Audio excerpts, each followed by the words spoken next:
What's the position on reparations? Well, I got you. yeah. Listen, can I tell you about a little bit about my Absolutely. background?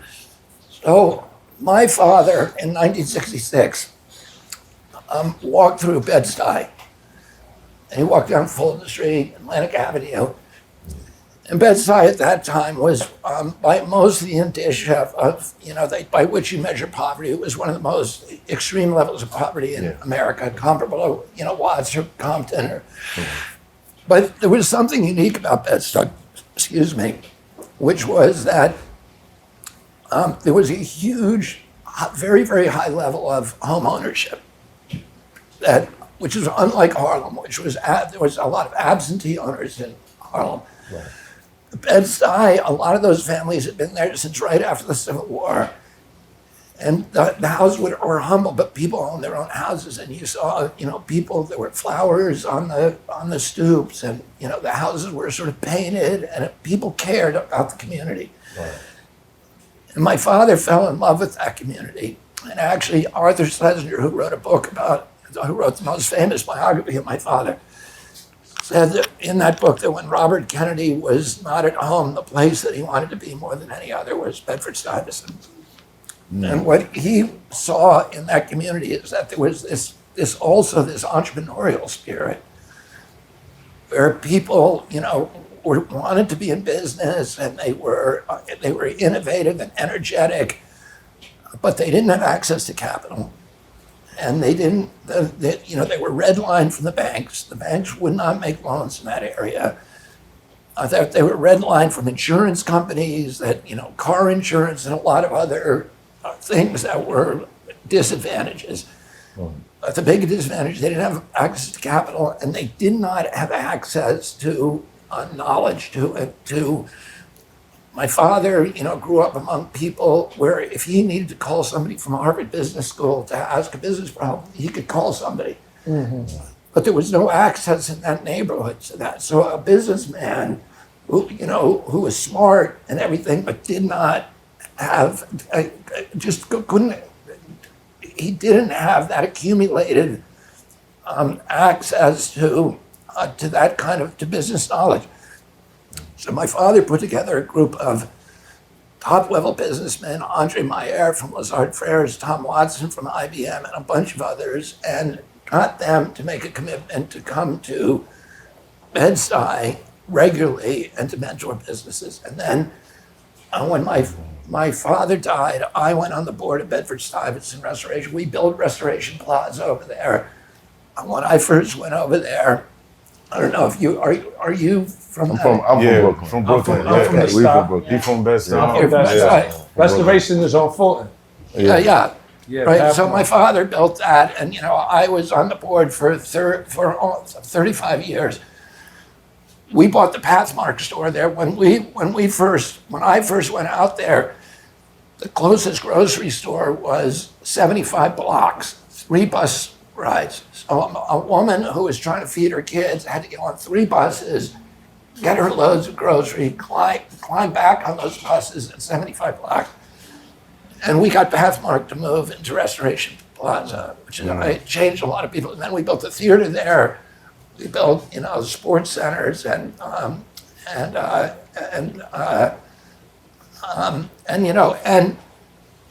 we started giving access to microloans, to grants, to opportunity districts where it would be lower taxes. And when I first started going out there, and when my father went, all the businesses on Fulton Street were boarded up. There was nothing. And I have now, because when I married Cheryl and moved out west to California, I stepped down off the board at that point. But the last time I was there, Fulton Street was thriving. There were, all of these storefronts were crowded. Yeah. And that is good not only for the Black community, but it's good for everybody. And so when you ask me about reparations, I'm going to tell you one other thing. I spent 20% of my time representing Indians during my career in the United States and Latin America and in Canada. And a lot of the Indian tribes at that point were getting gambling. And there would be arguments, fights within the tribe about how do you distribute the gambling money. Do you, and the traditional chiefs would say, do not give it in cash payments because it is not, this money belongs to the entire community over the generations. And it should be distributed that way. And what we saw is the tribes that put it into institutions like clinics, scholarships, business loans, microloans, building factories, those things, those tribes really flourished. The communities flourished. Right. And that sense of community was great. And all the tribes that did cash payments was a catastrophe. Well, I would be against cash. If there was no other issue, I would be against cash payment reparations. But the word reparation means repair. And, I grew up in a Jim Crow and I saw this was not just the injury did not end with slavery. The injury and the deliberate suppression, the institutionalization of poverty in black neighborhoods is systematic, it's systemic, and it continues today in a million different ways. And we need to rebuild the black communities.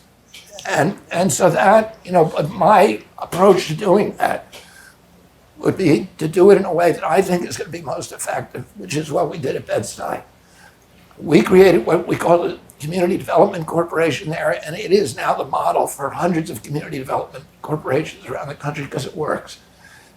And that it's less likely to contribute to the polarization between blacks and whites because it benefits everybody. Everybody, even people who are Trumpers, who I see all the time because I represent them in lawsuits against big ballooners. If you talk about business loans to black communities, everybody's for it. Everybody wants business to work and to flourish. And so for me, that would be my approach, to do everything I can to make, and I was in Cleveland a couple of weeks ago. COVID wiped out the black. That's what I mean by systemic racism. In 2008, America got wiped out by the loan, by these exotic loan instruments, like mushroom mortgages and balloon mortgages and all those. Yeah. For 10 years before, those same banks have been trying that out, experimenting in the black community with those. And it stripped the equity out because a lot of those homes, like in Bed-Stuy, they were in those families for generation, and you could go get a mortgage, increase your mortgage, and you can start a small business, buy a sewing machine, do whatever, But then the banks were going to these families and saying, you got a great home, we'll give you this new kind of mortgage, you don't have to pay anything for the first 5 years, and it's all going to be great. And they signed on to them, they got sucked into it, and then they lost the home. And that stripped equity out of the community. And then the hospital consolidation happened. The same thing, they tried it at first out in the black communities, and they closed all the community hospitals. Wow. And then COVID happened. They closed 3.3 million businesses without due process, without just compensation. 41% of black-owned business will never reopen. Many of those businesses had 3 generations of equity in them. You had 3 generations, like a barber shop like this, and may have 3 generations caring for this business, nurturing it, growing it, and making it a growing concern. And they got wiped out. And I was in Cleveland 3 weeks ago in one of the poorest districts in Cleveland. It's called Lee Harvard.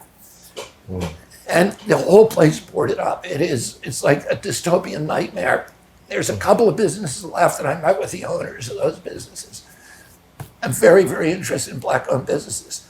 And they said, we are going under right now because we cannot get loans, because inflation hurts the poor, but interest rates hurt the poor worse. Right. because the local banks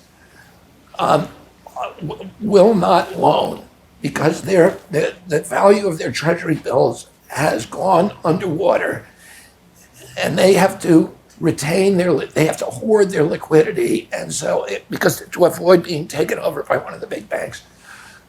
None of them I sat in the room across from a woman who is an elderly African-American woman who's had a sausage company that has been in her family for 5 generations. And it's a local institution, 80 years. They've been operating this country, and she's shutting it down, not because there's a problem with the business. She needs a loan to upgrade some of the machinery, and she cannot get a loan anywhere. And the community is being systematically stripped. I'd say 20. I think I saw a statistic recently. By 2040, the value of equity in black communities is going to be 0. Because there's a systematic stripping of equity out of ownership, Right. of wealth. And that is the same thing as slavery, ultimately. Yeah. If you got no equity in your community, there's nobody even going to go to this barber shop because there's no cash. People get their hair cut at home.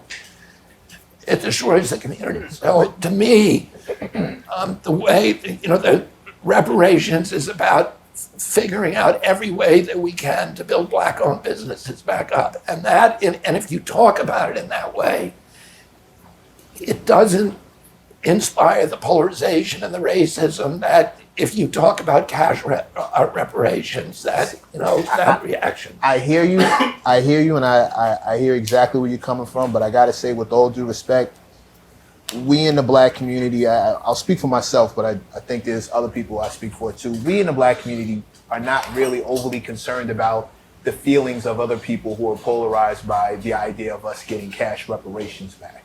If that hurts your feelings, that's kind of on you.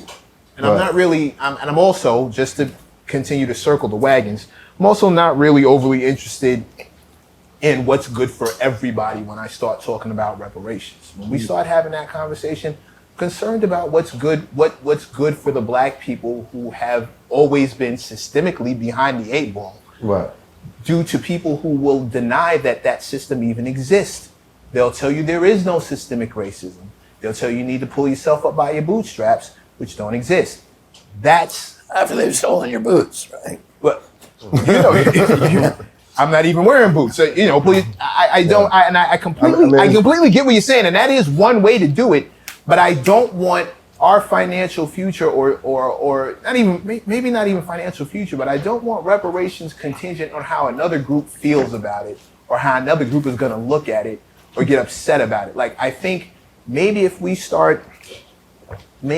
admit to the 800-pound gorilla in the room and what that represents and what it's done and what it's continuing to do, maybe now that it's out on the table, we can deal with it. And maybe reparations won't hurt so bad if we're not trying to rewrite the history.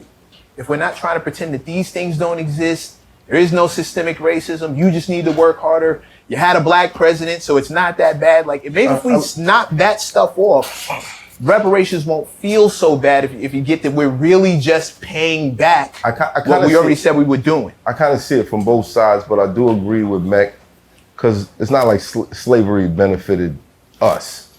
It didn't.